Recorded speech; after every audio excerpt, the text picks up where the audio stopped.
Hello dear students, welcome in ASC starter. Dear students, मैं आपको class 7 का जो मिड टर्म का आपका पेपर होने वाला है ना, उसका प्रैक्टिस पेपर करवाने जा रहा हूँ जो डीओई ने इशू किया हुआ है।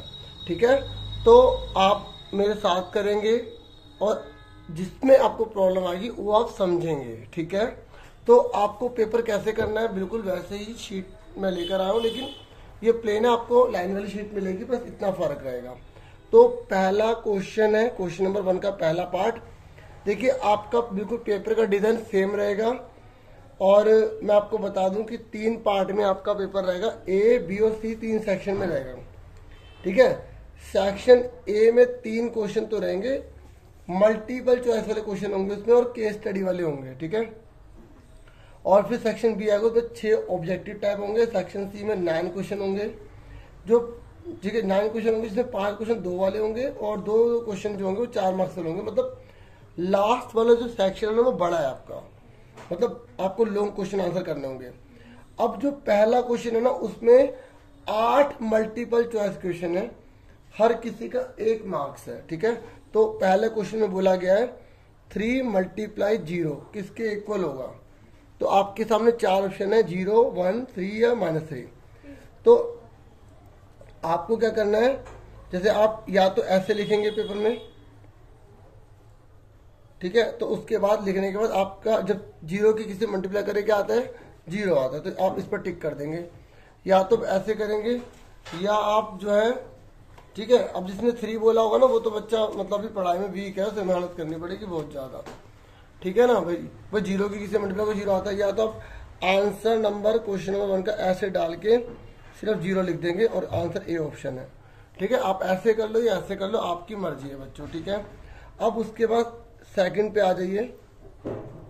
सेकंड में बोला गया है कि 3 ऋणात्मक पूर्णांकों का गुणनफल होगा। मतलब ये कह रहे हैं 3 नेगेटिव नंबर है, 3 नेगेटिव नंबर है, कह रहे हैं उनको मल्टीप्लाई करने पर क्या आएगा, पॉजिटिव, नेगेटिव, पॉजिटिव या नेगेटिव या कोई भी नहीं। अब हम यहाँ पे रफ में कर लेते हैं। तो देखो कह रहे 3 ना नेगेटिव इंटीजर है, उनको मल्टीप्लाई करना। नेगेटिव इंटीजर जैसे मैंने -1 ले लिया, -2 ले लिया और -3 ले लिया, तीनों को मल्टीप्लाई करो। देखो माइनस से माइनस कट गया, माइनस से माइनस कट गया, और तो कोई कटेगा नहीं। ठीक है, और तो कोई कटेगा नहीं। ठीक है बच्चों, तो माइनस से माइनस कट गया, तो 1 2 2, 2 3 6, तो ये माइनस आएगा। तो अब आप बताओ कि चारों में से कौन सा ठीक होगा। ये कह रहे जब 3 हम ऋणात्मक पूर्णांक को ले रहे हैं, ऋणात्मक मतलब होता है इसका कि माइनस लगा होता है, जैसे ये माइनस है ना। और आपको पता है पूर्णांक किसे कहते हैं, पूर्णांक का मतलब होता है जो 0 से या तो प्लस का होगा या इधर माइनस का होगा, तो ये होते हैं पूर्णांक। तो ये नेगेटिव कहलाते हैं, ये पॉजिटिव कहलाते हैं। 0 तो नो नेगेटिव ना पॉजिटिव, 0 में कोई माइनस प्लस लगता नहीं है। सुन रहे हैं मेरी बात, आप सुन रहे हैं ना। तो आप बताओ कि आंसर अगर 3 नेगेटिव इंटीजर को मल्टीप्लाई करेंगे, प्रोडक्ट मतलब होता है मल्टीप्लाई करना, गुणनफल मतलब गुणा करना, तो हमेशा आंसर क्या आ रहा है, माइनस का आ रहा है। तो कौन सा आंसर आएगा, नेगेटिव इंटीजर, बी आंसर आ जाएगा। तो इस तरीके से आप दूसरा लिखेंगे। ठीक है, दूसरे के आगे आप लिख देंगे बी नेगेटिव इंटीजर, सिर्फ आंसर लिख दो। ऐसे लिख के टिक करना तो ऐसे भी आप कर सकते हो, लेकिन इससे टाइम वेस्ट होगा। ठीक है, अब आपको सर आपने ब्लैक पेन से लिख दिया, देखो समझा रहा हूँ, किसी पेन का यूज कर रहा हूँ, लेकिन आपको पेपर में ब्लू पेन का यूज करना है। ठीक है, इसे यूज करना है ब्लू का। अब आ जाओ नेक्स्ट क्वेश्चन पर। देखो थर्ड पार्ट पे आ जाओ जल्दी से, जल्दी जल्दी प्यारो, थर्ड पर आ जाओ जल्दी जल्दी जल्दी जल्दी। ये कह रहा है कि जो क्यूब होता है ना, क्यूब उसमें कितने फेस होते हैं। आपने क्यूब देखा है, क्यूब है ना, मतलब घन, कह रहा है उसके कितने फेस होते हैं। मैं आपको कंसेप्ट बता देता हूँ बच्चों। जैसे हम इसको 2 मिनट के लिए क्यूब मान लेते हैं, थोड़ा सा मैं आपको छोटा कर देता हूँ। यहाँ देखो, मान लो इस किताब को हमने क्यूब मान लिया। ठीक है, तो देखो इसमें कितने कितने फेस हैं। एक शक्ल ये हो गई 1, 2 ये हो गया 2, 3 ये हो गया 3, 4, 5 और 6। तो कितनी शक्लें होती हैं, 6 होती हैं। कितनी होती हैं, 6 शक्लें होती हैं। ठीक है, तो अब इसने पूछा है कि कितने इस क्यूब में कितने फेस हैं। फेस मतलब कितने फलक है, तो कितने हैं, क्या आ जाएगा आंसर, जल्दी बताओ। 8 आएगा, 2 आएगा, 6 आएगा, 4 आएगा। ठीक है, कितना आएगा, सी का 6 आंसर। ठीक है, समझ में आ गया आपको।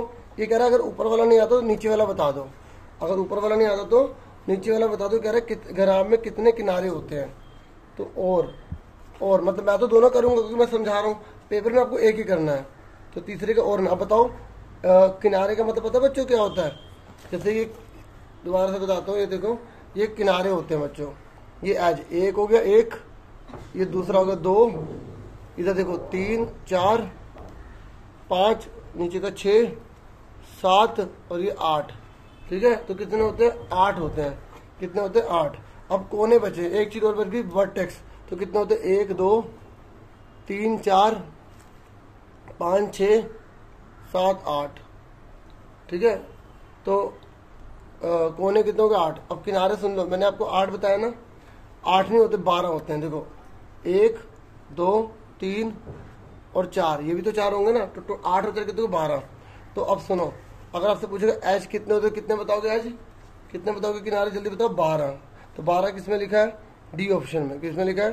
डी। तो इसका आ गया 12। अच्छा मैं एक बार दोबारा बता देता हूँ। देखो ये हमने रजिस्टर ले लिया एक, इसने बोला है कितने किनारे होते हैं। तो देखो किनारे कैसे पता लगाते हैं। एक ही हो गया, दो ही हो गए, दो, ये पूरा एक हो गया ना, एक, ये दो हो गए, और यहाँ देखो 3 4 हो गए। ऐसे यहाँ आ जाओ 5 और 6 हो गए। ऐसे यहाँ देखो 7 और 8 हो गए।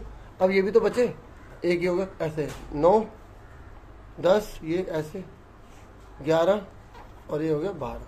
ठीक है, इसलिए क्यूबॉइड या क्यूब ले आकर देखोगे ना, उस और क्लियर हो गया। तो 12 होता है, समझ में आ गया। तो शक्लें कितनी होती हैं? फेस कितने होते हैं?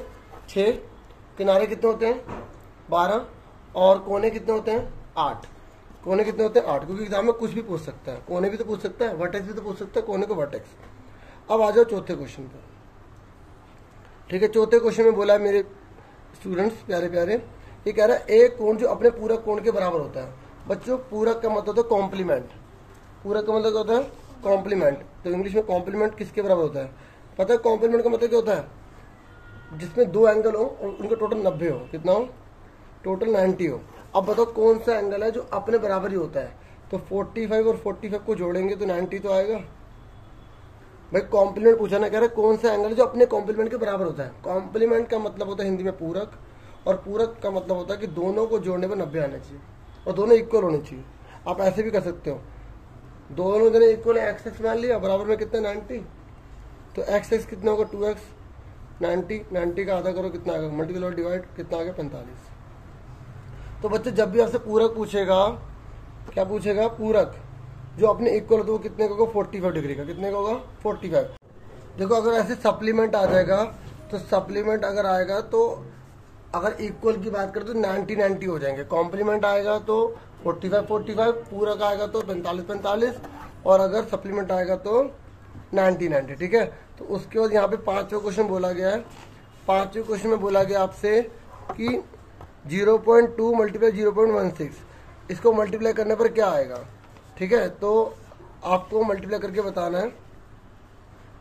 तो 5वें क्वेश्चन है, ठीक है, 0.2 मल्टीप्लाई 0.16 आपको मल्टीप्लाई करनी है। ठीक है, अब आप देखो ऊपर वाला नहीं आता तो आप नीचे वाला कर सकते हैं, 2 ऑप्शन दे रखे हैं। तो मल्टीप्लाई आपको कैसे करनी है? 16 टू कितना होता है? 32 होता है। ठीक है, कितने पॉइंट के बाद है? 1 2 3, 1 2, यहाँ कोई नहीं तो 0 लगा देंगे, पॉइंट ये आ गया। अगर ऊपर वाला नहीं करते तो आप नीचे वाला कर सकते हो। अच्छा ये कौन सा आंसर सही निकला है? 0.032 सी, तो यहाँ पे सी लिख देंगे। ठीक है, अब 5वें का अगर ऊपर वाला नहीं करते तो नीचे वाला कौन सा आपका? 0.3 मल्टीप्लाई 0.15। ठीक है, तो इसको मल्टीप्लाई करो, तो मल्टीप्लाई करो, देखो 15 3 45, 1 2 3, 1 2 3, यहाँ पॉइंट लगा दिया। क्लियर हो गया? ठीक है, अब उसके बाद आगे देखो छठा क्वेश्चन। छठे क्वेश्चन में बोल रहा है आपको ये बताना है कि इसको सामने से देखने पर ये कैसा दिखेगा। ठीक है, सामने से देखो इसको कैसा दिखेगा। तो ये सामने से होता है, ये ऊपर से होता है, ये साइड से होता है। तो सामने से कैसे दिखेगा? ऐसा दिखेगा। ठीक है, तो इसका आंसर क्या आ गया? ये। ठीक है, अब उसके बाद आ जाओ 8वें क्वेश्चन पे और 7वें क्वेश्चन पे। कह रहा है कि एक रेखाखंड जो होता है उसके कितने अंत बिंदु होते हैं। जैसे बच्चों अगर हम कोई रेखाखंड डाल रहे हैं तो उसके कितने बिंदु होते हैं? 1 और 1 2 बिंदु होते हैं। कितने होते हैं? 2। ठीक है, अगर आपसे बोलता रे, अगर आपसे देखो रेखाखंड को इंग्लिश में बोलते हैं लाइन सेगमेंट। लाइन सेगमेंट के दो एंडिंग पॉइंट होते हैं। अगर रे यानी कि किरण बोलते हैं तो उसका एक ही पॉइंट होता है, ठीक है। रे के कितने पॉइंट होते हैं? एक, और लाइन सेगमेंट के कितने होते हैं? दो। क्योंकि एग्जाम में रे भी तो पूछ सकते हैं ना आपसे, किरण भी तो पूछ सकता है, और रेखाखंड है। इसलिए मैं रफ पेज पर आपको एक्स्ट्रा भी समझा रहा हूँ लाइन सेगमेंट, ताकि इसके आसपास के क्वेश्चन भी आप कर पाओ, ठीक है। अब बताओ इसका आंसर क्या आएगा? 7वें का 2, ठीक है। तो बी का कितना आ गया? 2, ठीक है। अब इसने और वाला बोला है कि अगर आपको ऊपर वाला नहीं आता तो नीचे वाला बताओ कि रे में कितने होते हैं। तो अभी मैंने आंसर बता दिया रे में कितने होते हैं, जल्दी बताओ रे में कितने होते हैं? 1।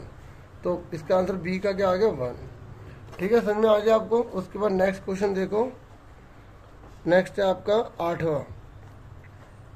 ये कह रहा है आपको बताना है कि इनमें से कौन सा बॉक्स है जिसमें 5 में से 2 भरे हुए हैं। 5 में से 2 किस में भरे हुए हैं? बताओ किस में भरे हैं 5 में से 2? हाँ, सी वाले में, ठीक है। तो सी आंसर आ गया। आप फिगर बनाना चाहो बना सकते हैं, नहीं बनाएंगे तब भी कोई दिक्कत नहीं है, ठीक है। 1 2 3 4 5 हो गए, तो 2 भरे हुए हैं, एक ये भरा हुआ है और एक ये भरा हुआ है।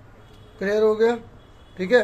तो बच्चों इस तरीके से मैंने आपको पहला क्वेश्चन अच्छे से करवा दिया, फर्स्ट पार्ट, ठीक है। तो अब नेक्स्ट वीडियो में आपसे सेकंड पार्ट में लेकर आऊँगा मैं, ठीक है। और आज के लिए इतना बहुत है। थैंक यू फॉर वॉचिंग, ठीक है। और अपना रिस्पॉन्स बताएंगे, मुझे और मोटिवेट करेंगे, इसी उम्मीद के साथ। Take care your students.